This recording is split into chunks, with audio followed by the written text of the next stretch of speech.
So welcome back to the Communication Mastery Podcast with me, Mark Burlinson. This is where we unleash the power of understanding to build bridges, not boxes, because communication is the soil in which teamwork grows.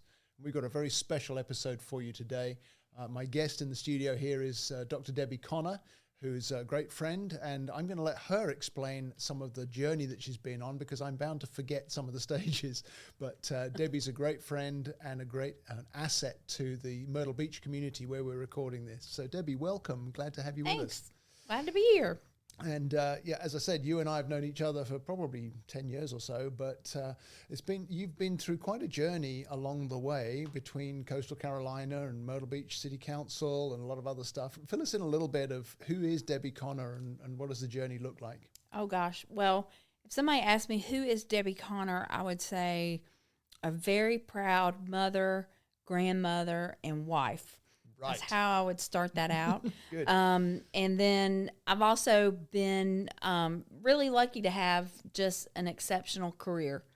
And I started back in 1994 at Coastal Carolina University. So I am in my 30th year there at the university. And I've had various administrative jobs along the way. And while I have worked in administration, I've always also taught courses. Because my first career was in teaching, and I always go back to that. And so during COVID, I had the opportunity to transition over into full-time teaching. So now I teach in the Spadoni College in the PhD program in educational sciences and also in our master's in educational leadership.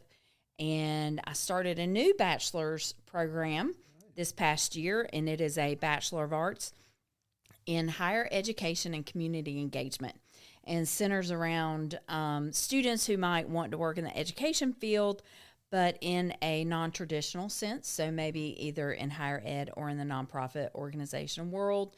And so I've had a lot of fun creating that program and now teaching my first group of students in that program. That's fantastic. I love it. And there's so much in the communication space that's wrapped up in what you've just told us. So a lot. Give us some of your sort of highlights of what it is you need to inculcate into education majors for them to be able to connect with students. What are some of the keys that you've learned over that long career? Oh, goodness. So really for any student needing to communicate, whether it's an education student, a master's level student wanting to become a principal of a school, whether it's a PhD student who's looking to move up in administration, or even now my new Bachelor of Arts students who are wanting to lead organizations and educate people in their communities. It is first about listening, understanding what the community needs are, doing either formal or informal assessments of what's happening within the community, and then making sure that they include a collaborative model in their decision making and making sure they're having conversations to move things forward. Right? Leadership is about influence, and influence doesn't happen without the buy-in of the people around you. Right, yeah. So there's got to be that connection to build the collaboration, hasn't there? Yes, yes. That. And I've seen you over the years be able to connect effectively with a whole range of different people, between faculty who often tend to be on, let's be honest, the older end of the spectrum as the senior faculty, but also to connect very effectively with students, even freshmen who are just walking onto campus. So how do you approach connecting with people who are all different, different ages, different demographics, different cultural backgrounds? Well, first thing is I love to connect with people who are different than me. I noticed that. That's why I really enjoy being around people. It challenges me, right? And so one of the things that I think is most important is I have to give space for people's stories, right? And so whether you are a 18-year-old student, if you are a 45-year-old PhD student, looking to find yourself, whether you, no matter what your background, I enjoy hearing people's stories and understanding where they're coming from, right? And I really enjoy and always have, and one reason why I study organizational behavior and leadership is I really enjoy having people in a group who don't agree. Right. That have really different perspectives and actually leading conversations to bring those people in a space of understanding and maybe even some common goals. Right. So it sounds like you've had some experience of navigating potential conflict whilst helping people to reach more understanding. Yes. What are some of the things you've learned trying to do that? You know, maybe not giving any specific examples if it pushes people under the bus. Yeah, not giving any specific examples, but, you know, I think that most people in the end have so many commonalities, right? And so it's just finding where those commonalities are and then finding a place. And our current culture is not one that gravitates towards that, right? And so it's helping people maybe collectively come up with goals that are one that can be achieved and of which they can agree upon and put their energy behind, and understanding how to tap people's strengths to be able to achieve those goals. I think when people really do feel like their strengths are being tapped and they can contribute, that there's more buy-in and they want to come to a resolution. Yes. And they want to work more collaboratively. Right. I think that people do realize, now there are always some that don't, and that's okay too. I'm totally okay when people are like, I'm out. And I have often found that when those people do check out, they wish they had stayed. Wow. Because good things happen. Sure. Right? Yeah. And so too bad for them. Right. So I'm hearing you say that as you can find people's strengths or people's passions, then their engagement increases. Right. And then the whole team benefits from that, or the project, or the whatever it is you're going for to bring people together. Yes.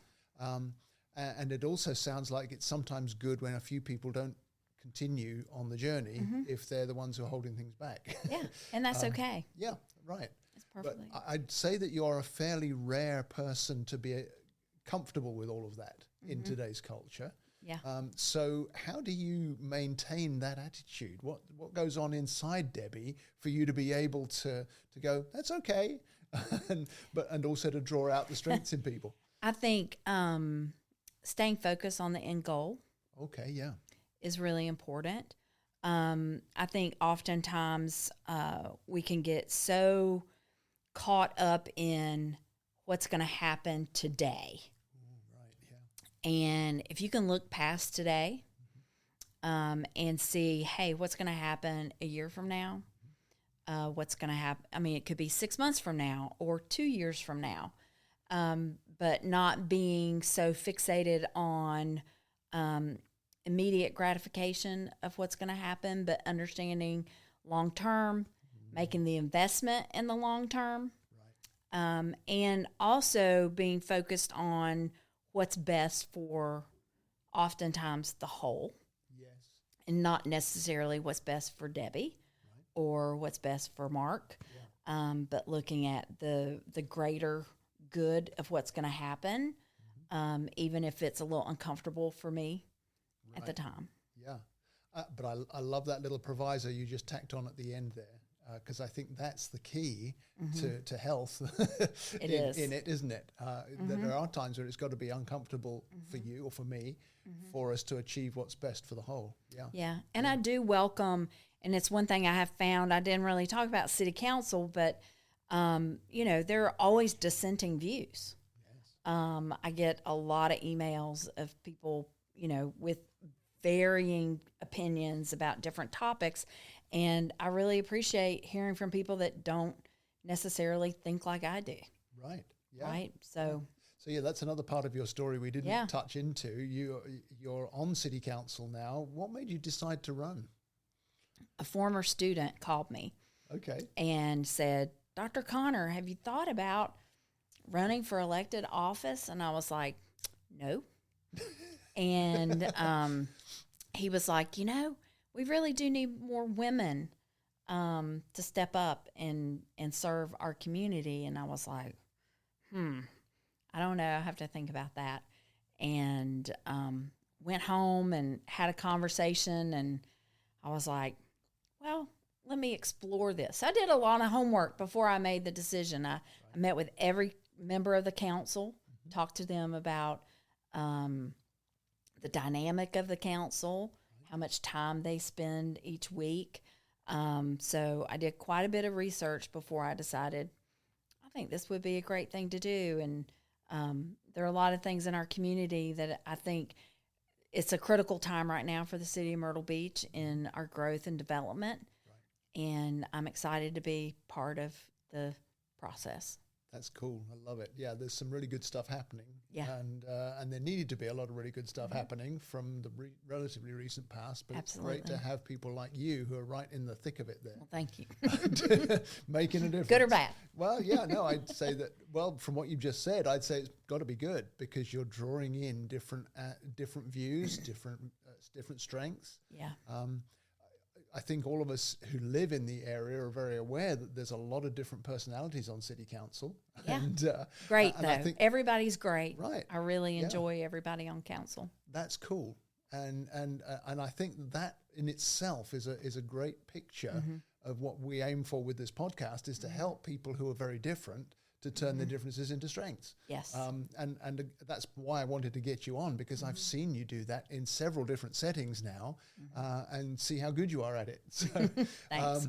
but when you find someone's strengths, or when you think you've spotted a strength in someone, what do you do to help them to engage that strength with the needs of the whole?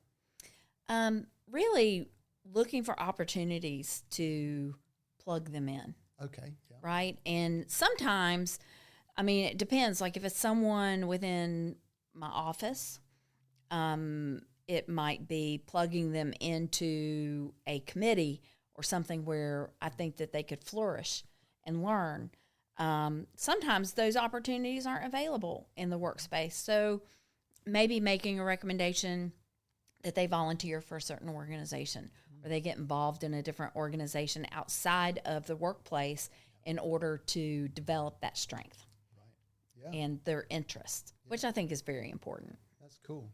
And having the ability to see that in other people, it sounds to me like that's a key part of your success, both in education and in the city, that you can see those kinds of things. And I appreciate that about you. I guess that's how I ended up working with you in the first place, because you're like, hey, you come over here and help us. I can recruit people. You certainly can recruit people. It's wonderful. And what I wonder is, when you look, because we're a fairly diverse community here in Erie County and in Myrtle Beach, are there differences in the way you have to approach folks from different cultural backgrounds, or different, maybe they're imports like I am, maybe they're locals. How do you approach navigating some of those differences? Because different people respond differently to different approaches, I'm guessing. Well, that's true, but I would say I'm consistent. Thank you. That's what I was hoping you'd I'm say. consistent. I think consistency, no matter who you're working with, that's one thing about good leaders, right? Is being steady. Very good. Being predictable. And so I am thoughtful in listening. I take time to process, right? So I don't react immediately to people often. Sometimes that's really hard, but, and also understanding, like, we've got to, understand that people's ideas and thoughts are going to be different from ours. Right. But I think that doesn't change who I am. And I have found that as long as I am honest about who I am and truthful about that, no matter who you are, you respond to that. Sure. Yeah. Right? So I'm not going to pretend to be one person to you and a different person to someone else. Right. Just because they're from a different place or because they have a different political leaning or whatever that is. I'm pretty down the middle, steady. That's beautiful. And that's my approach. Right. Yeah. Though I appreciate, the differences that people have. Sure. And that's critical in the work that we do. But it's also really important to be who you are. Excellent. I love that. So you heard it here first, folks.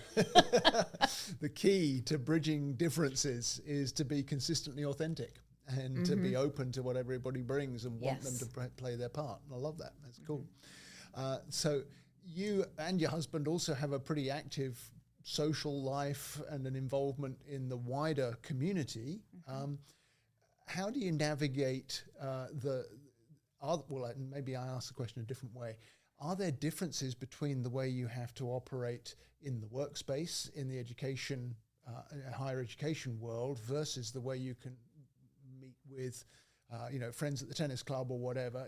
How do you navigate those shifts in the week? Does it feel different to you, or are you consistent and authentic right across the board and you're the same person all the way?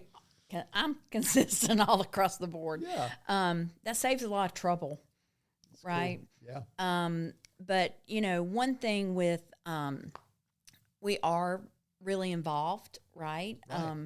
Whether it's in volunteer or other activities that both of us have. And it's just prioritize, always getting into prioritizing what we're doing and doing things that are fulfilling, Right. and whether and that feeds, a lot of my friends are like, how are you not totally exhausted? How are you? And sometimes I am totally exhausted. But how do you just get up and you just keep going, keep going, keep going? And it's because I have things in my life that feed me. I'm doing things that fill me up to begin with. Right? So teaching fills me up. Being on city council fills me up. So I've filled my life with things that are more nourishing to me than things that deplete my energy. Wonderful. Yeah. So that underscores, again, and something that we come back to again and again on the podcast, is that self-awareness is the beginning of all of this success. Absolutely. Understanding yourself. Yeah. I teach a class specifically about assessing leadership skills, and I'm teaching a short 5-week course currently with a group of leaders in the community, and they are having to do self-assessments. And I'm teaching this class on Wednesday nights in person, and a lot of conversation around being mindful of and reflective of ourselves. And we often, because we're so busy, we don't take time for that reflection.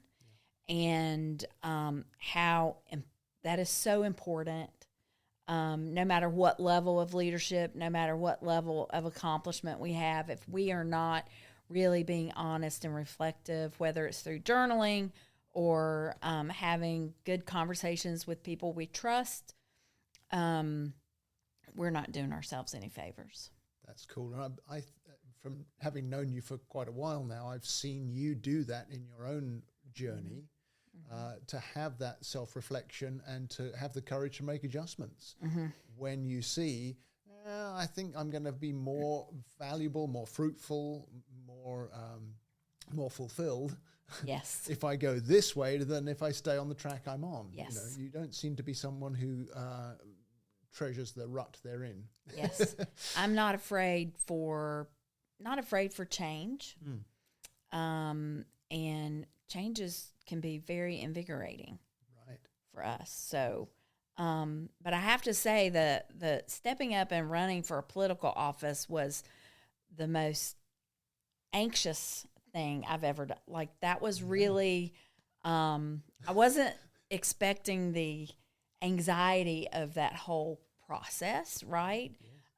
Somebody said it's like running a marathon naked, I guess, that people are just going to try to pick you apart. And so it was a good activity for me to learn more about myself and how to respond to, really mean people that don't know you and how happy they are to make up stuff about you. And so it was a good learning. I had never really experienced that before. Right. And so I can understand why people wouldn't want to put themselves out there.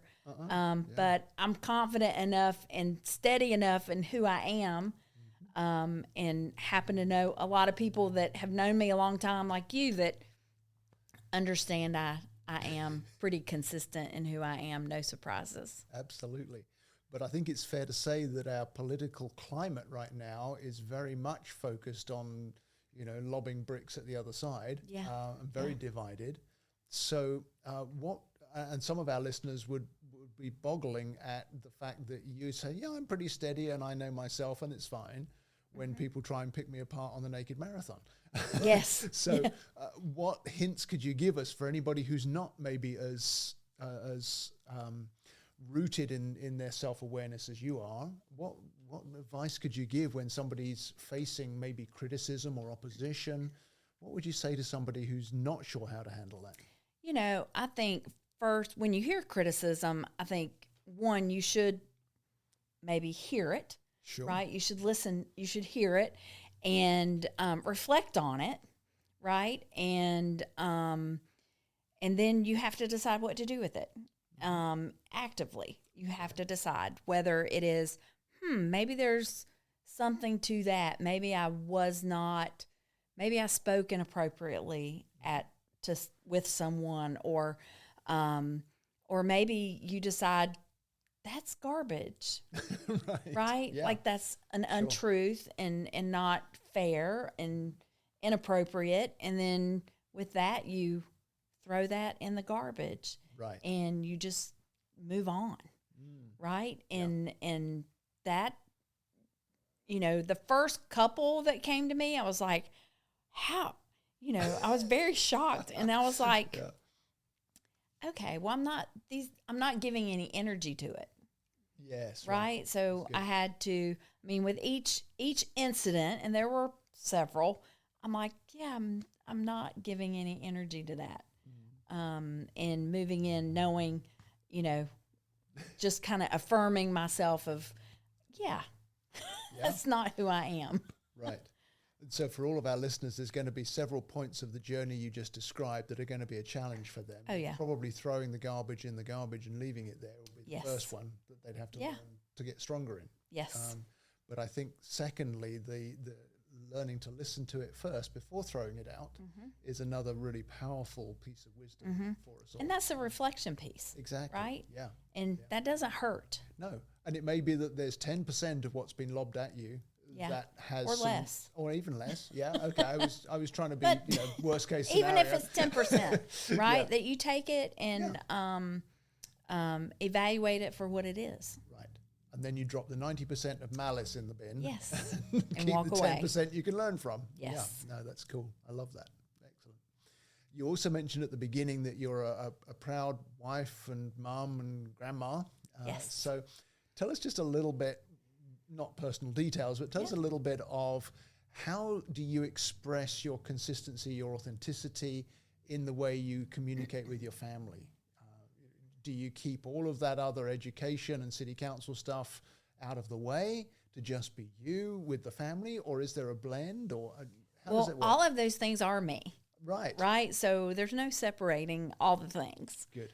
And so whether it is council member Debbie, Professor Debbie, Administrator Debbie, organizational leader Debbie, whatever it is, Mom, I love it. My daughter now turns 30 in a couple of weeks, and she calls me sometimes, and she's like, I had to call on my inner Debbie And so the first time she did that, I'm like, what does that mean exactly? You know? And she's like, I just expressed myself clearly in a meeting, Right. that I didn't agree, and I expressed why, and people respected that. And I was like, good for you. So Yes.